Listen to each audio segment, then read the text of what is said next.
Amém, gente? Pegaram o livro aí? Vamos. Tinha com exceção da Deise. Pegou não, Deise? Vamos lá.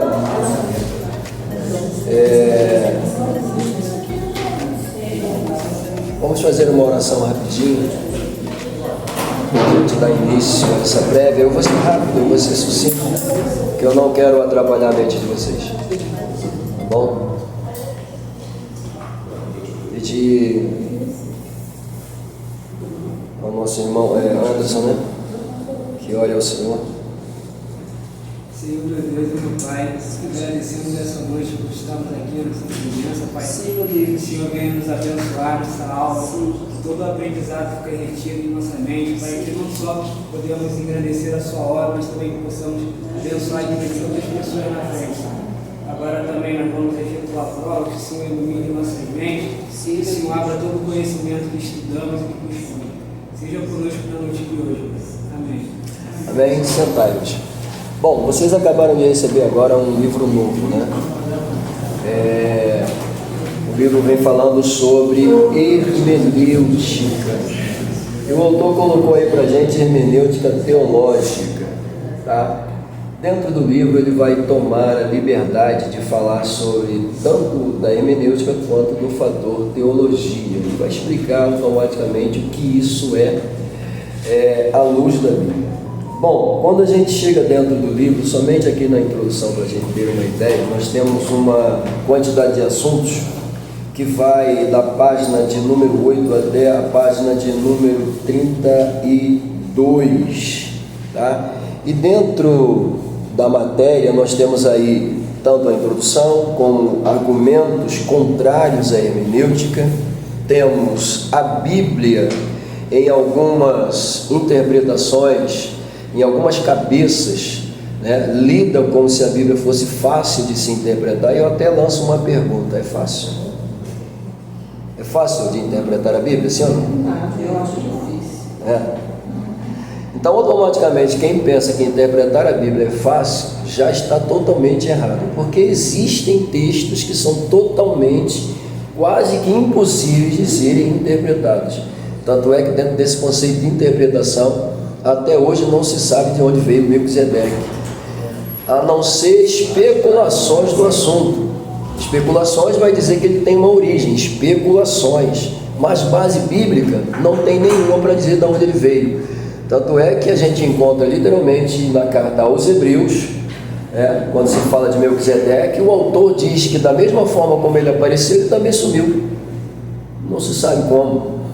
Então, automaticamente, você vê dentro da Bíblia um personagem que cita quando ele aparece, de forma que ninguém sabe como, e como ele também vai sumir, de forma como também não se sabe. Mas, como disse, especulações vai dizer que ele pertencia a uma linhagem proveniente dos semitas, mas isso aí é especulação. De fato, dá para a gente entender que sim, porque quando Noé ele sai da arca, sai com ele quem? Seus 3 filhos, né? Sem, Cão e Jafé. Esses 3 filhos povoam literalmente toda a terra dentro dos seus hemisférios, né? Região sul, centro-oeste e o centro e o norte. Então essas 3 áreas geograficamente elas são ocupadas. Segundo a especulação histórica, né, um ocupa a região central, a parte de cima, outro fica na parte central e o outro vai ocupar a parte final. E automaticamente desses 3 polos aqui surgem literalmente toda a origem, né, do contexto humanidade depois do dilúvio. Então automaticamente pode-se dizer que sim, uma vez que os semitas eram praticamente aqueles que eram mais voltados para as coisas de Deus, né? Então pode-se dizer que Melquisedeque possa ter vindo de uma origem semita. Isso, veja o que eu estou dizendo, pode-se dizer, não estou dizendo que é.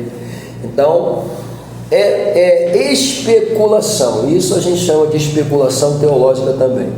Tá? Então, por isso é importante a questão da interpretação.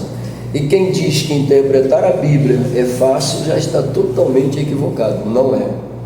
Existem textos que você tem que orar, pedir a graça, pedir a misericórdia para entender.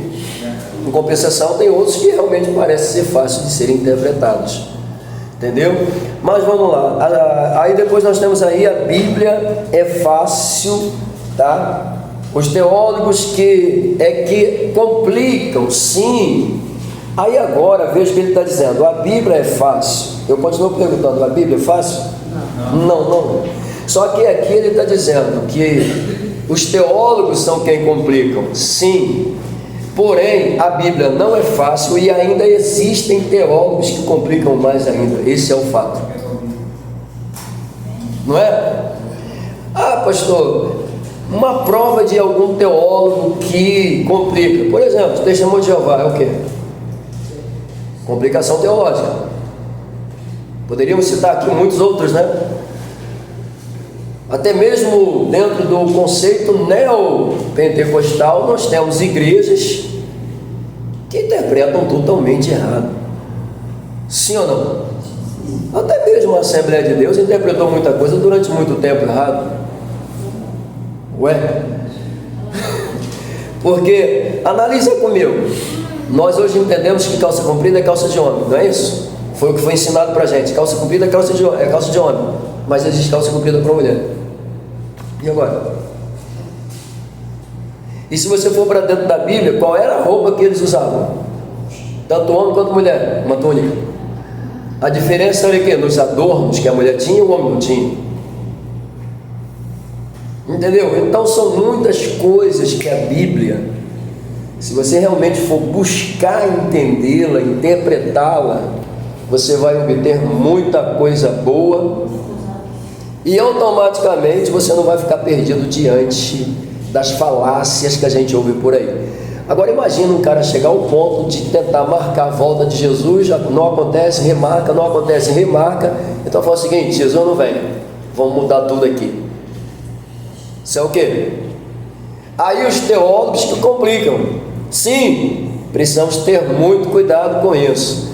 Quando você se deparar com um assunto teológico dentro da Bíblia, que possua uma explicação difícil, e você tem a dificuldade, mas você tem uma ideia, segura para você. Não tenta passar, não. Eu acho bonito quando o teólogo diz assim: olha, essa é uma interpretação minha, eu penso dessa forma. Não estou dizendo que vocês são obrigados a pensar igual a mim, mas eu penso dessa forma. É bonito do que o cara chegar e falar assim: além de eu pensar dessa forma, é isso que está certo. Ele não só bagunçou a cabeça dele, como vai bagunçar a cabeça de muitos. Isso é muito perigoso, né? Então nós temos aí a Bíblia é fácil e os teólogos é que complicam. Negativo, a Bíblia não é fácil. Mesmo assim os teólogos complicam. Vamos lá. Interpretação boa é a que o Espírito Santo dá no púlpito, lá na página 13. Verdade isso? Interpretação boa é a que o Espírito Santo te dá? Sim ou não? Interpretação boa é a que o Espírito Santo te dá? Sim ou não? Sim ou não? Sim. Claro que sim. Porque a hermenêutica por si só, tá? Por si só, ela entende que a Bíblia interpreta-se a si mesmo. O que eu disse? A hermenêutica entende que a Bíblia interpreta-se a si mesmo. Logo ela está dizendo que a Bíblia não precisa dela, mas ela pode auxiliar na interpretação. Sim ou não? Sim ou não? Ok, mas a Bíblia depende dela? Não. Por quê? Porque temos o Espírito Santo, que é o real intérprete e autor da mesma. Pronto. Fechou, né? Então vamos lá. A letra mata e o Espírito vivifica, lá na página 13 também. Essa é uma expressão também muito interessante, porque quem já ouviu aqui dizer que a letra mata e o Espírito vivifica? Quem já ouviu isso? Várias vezes, né? E muitas das vezes foi dito que a letra era o quê? O cara que estuda teologia, não é? Para que tanta teologia? Para que tanto conhecimento? A letra mata, não é assim? A letra mata. Mas não é isso. O apóstolo Paulo deixa muito claro, você pode dar uma ida lá na página 13, e você vai descobrir automaticamente que é uma referência à lei. O apóstolo estava falando da lei. Quando ele diz a letra mata, ele está dizendo que a lei mata. Mata quem? Quem pecar, não é isso? Quem desobedece. Porque está escrito, sim ou não? Está escrito, se pecar, morre. Não é isso? A lei passa a mão em cima de pecado? Não passa. Dependendo do pecado, tinha um sacrifício para ser oferecido. Mas uma coisa muito comum, se por exemplo eu passasse na fazenda do Anderson e o boi dele resolveu pular a cerca e pastar na minha fazenda do lado, eu com raiva do boi dele vou lá e mato. Matei o boi do Anderson, porque ele pulou a cerca e foi comer lá na minha fazenda. Eu matei o boi dele. Pela lei, o que a lei dizia? Que o Anderson tem direito de ir lá na minha fazenda, pegar um boi meu e matar. Está vendo como é que é o caso da lei? Né? Dente por dente. Não, e é bem mais profundo, que era olho por olho, dente por dente, mão por mão, pé por pé, cabeça por cabeça, vida por vida. Isso é a pauta da lei. Então, ele está falando de quem? Da lei, e não do seu conhecimento teológico. Ok? Até porque dizer que é o conhecimento teológico, então automaticamente a gente vai ter que tirar da Bíblia o que Pedro escreveu. Mas nós crescemos na graça e no conhecimento que há em Cristo Jesus. A gente vai ter que tirar da Bíblia o que Paulo deixou, né? Que Jesus, ele é a sabedoria de Deus para mim e para você. A gente vai ter que tirar da Bíblia o que Jesus disse. Então, não tem como. Uma vez que Jesus declara sendo a própria palavra, o próprio conhecimento. E aí, como é que fica? É a letra que mata? Não. É a lei. Tá bom? Vamos lá. Erros de interpretação e os resultados lá na página 14. Tá? Isso aqui é a introdução da lição, tá? Então nós temos aí automaticamente erros de interpretação e os resultados. Aí ele coloca aqui dizendo que os israelitas interpretam erradamente Isaías 53, quando fala assim do servo sofredor, né? E qual é a interpretação que se tem? A interpretação sobre o servo sofredor vai influenciar vai influenciar a forma como os israelitas recebem a Jesus Cristo. Pergunta: eles esperavam um servo sofredor? Eles esperavam um servo, para ser mais exato? Ou eles esperavam um Jesus guerreiro? Um Jesus que viesse vencendo tudo e se declarando rei?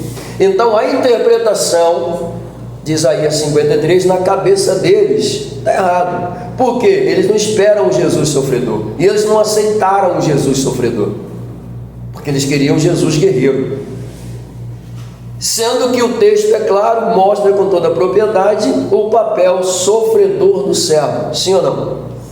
E foi o que literalmente aconteceu. Tá bom? Temos que ter muito cuidado com esse tipo de interpretação, tá bom? Ele coloca provas aí, você pode dar uma olhada depois, na página 16 e na página 17 também. Bom, aí nós temos aí,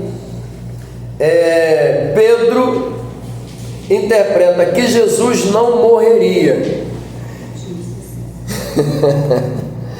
Quando foi que Pedro disse isso? Eles estavam reunidos, não foi? Sim ou não? Estavam reunidos no momento da ceia, Jesus falando o que ia acontecer. Quando Jesus declara que iria morrer, o que Pedro diz? Que é isso? Contigo não vai acontecer contigo. Sim ou não? Sim. Então, são pautas que realmente merecem a nossa atenção. Outro ponto aí interessante vai estar na página agora de número 18, tá? Ele vai falar sobre Guilherme Miller, falando sobre a volta de Jesus. É um assunto que eu vou deixar por conta de vocês, tá? Depois temos algumas linhas de interpretações aí sobre Jesus.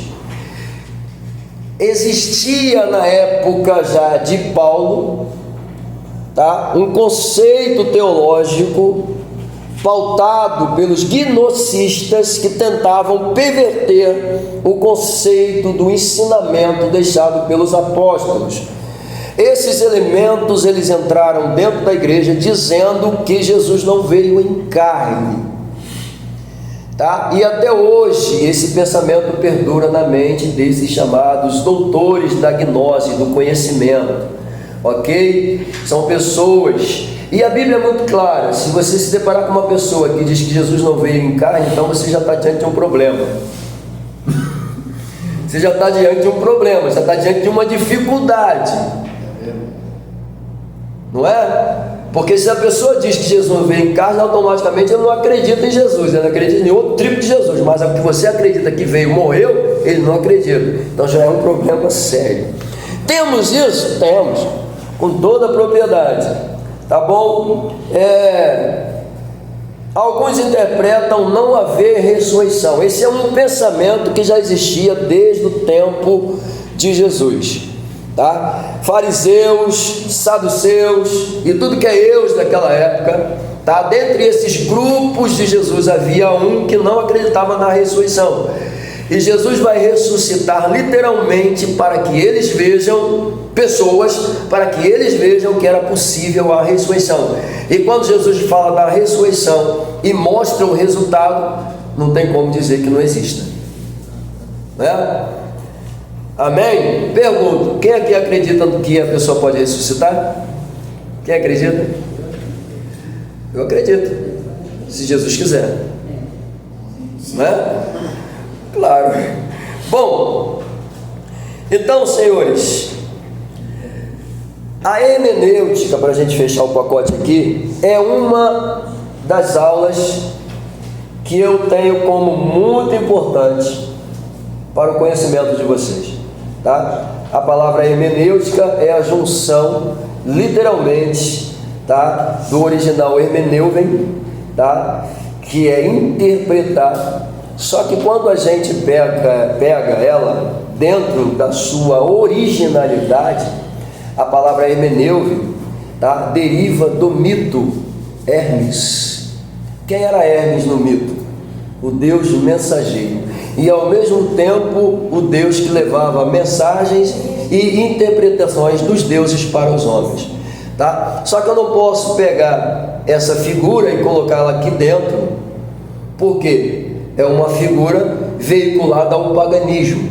Mas a palavra hermeneuven, que vai dar origem à hermenêutica, que vai trabalhar com hermenêutica, que é literalmente a interpretação, foge dessa ideia do mito e entra dentro do sentido real daquilo que eu preciso fazer e ter em relação às coisas. Lembrando que a palavra hermenêutica não trabalha apenas com interpretação bíblica, ela é utilizada no meio judiciário também para apuração de fatos, para comprovar se a pessoa é inocente ou se ela não é inocente. Então perceba que, assim como o jurista depende da hermenêutica para procurar fatos que provem categoricamente que o seu cliente, que está em papel de réu, possa ser inocentado ou condenado, assim, da mesma forma, a gente traz para dentro da Bíblia e entende que a interpretação da Bíblia é muito importante dentro dessa realidade. E perceba que a hermenêutica não vai trabalhar sozinha. Eu disse o quê? Ela nunca vai trabalhar sozinha, ela vai depender de duas ajudantes para poder trabalhar. Quais são as duas ajudantes da hermenêutica? Quem já ouviu falar aqui? Esqueceu? Vamos lá. A primeira... Oi? Alguém falou? Exegese. O que significa exegese, pastor? A palavra exegese significa subtrair, sacar, trazer à tona, fazer vir à tona aquilo que está oculto, literalmente. A exegese tem o papel de entrar aonde a hermenêutica não entra e vasculha, só que ela não interpreta, ela só traz a informação. Quando ela traz a informação, aí entra a hermenêutica, porque a hermenêutica pegou a informação que foi trazida e vai dar a interpretação. Quando a hermenêutica dá a interpretação, precisa de uma outra auxiliar. Qual é?